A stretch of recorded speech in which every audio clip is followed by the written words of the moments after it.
a lot and you're going to catch it. And do you really want that for yourself? As in, I had a pseudo account that would take pictures of my son and put very funny captions. I think, I completely stopped posting my son just because of that. Because why would you do that to a child?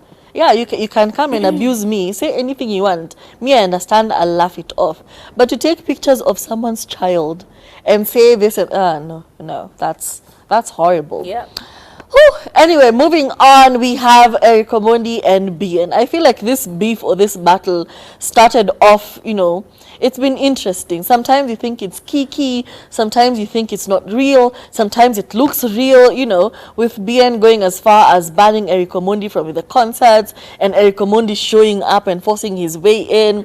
As in, we've never understood the dynamic between the two of them. But one thing is clear for sure. The way Eric Omondi is doing things is really not right. It's one thing to speak up for Kenyan creatives and Kenyan musicians and say, listen, as musical artists in Kenya, we need to have our own sound, which I believe we have. You can tell a Kenyan song from any other song. So I believe we have a Kenyan identity as far as music goes.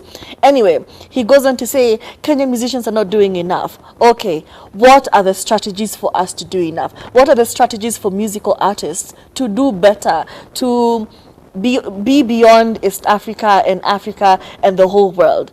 If you're having those conversations, then it's positive. But the way Eric Omondi approaches it, it's like he's fighting people. It's always beef with somebody. It's always so confrontational. And at some point, it feels like you're dividing the people instead of standing up for them. Yes, play 75% Kenyan music. That's one thing. But to start abusing people and to start calling names and to do it so negatively, it just puts a bad taste in everyone's mouth. And that's what Bien has been saying for the longest time. And this time he is saying to chekeshe Eric Omondi, because Eric Omondi is a comedian, do comedy. You're calling out artists for not being in the Grammys and not, being awarded internationally. Where have you been awarded? Where are your accolades as a comedian? What distinctions have you gotten as a comedian? And a laughing matter, actually, he performed in Uganda. Was it last month or the month before? And he was heckled and booed off of the stage. So if comedy is not working for you, why don't you work on your craft? Why don't you improve yourself? I'm also calling out Kenyan comedians. Eric Omondi, do better. Instead of working on yourself, you're so quick to pinpoint other people's problems. Other people are not doing good enough. Anyway, Bien said to Chekesha Pia Erico, the grace that puts you there is the grace that keeps you there. I would advise him asiachane na comedy. We miss the humor he was bringing to the table. And then goes on to say, we will buy tickets if he does an event like any other fan. And it's true. I remember when Erico Omondi was a comedian, when he was doing the Churchill show, he had good content. When he was creating actually content on social media, it was creative, it was fun, it was funny. Why not stick to that? And if you have a message to put through, why not incorporate it into your comedy? But to abandon your talent completely, to start pursuing others, will God not take away your talent? It's only right. He'll take away it. That's why people are booing you and heckling you off the stage, because you're not focusing on what brought you there. Anyway, do better.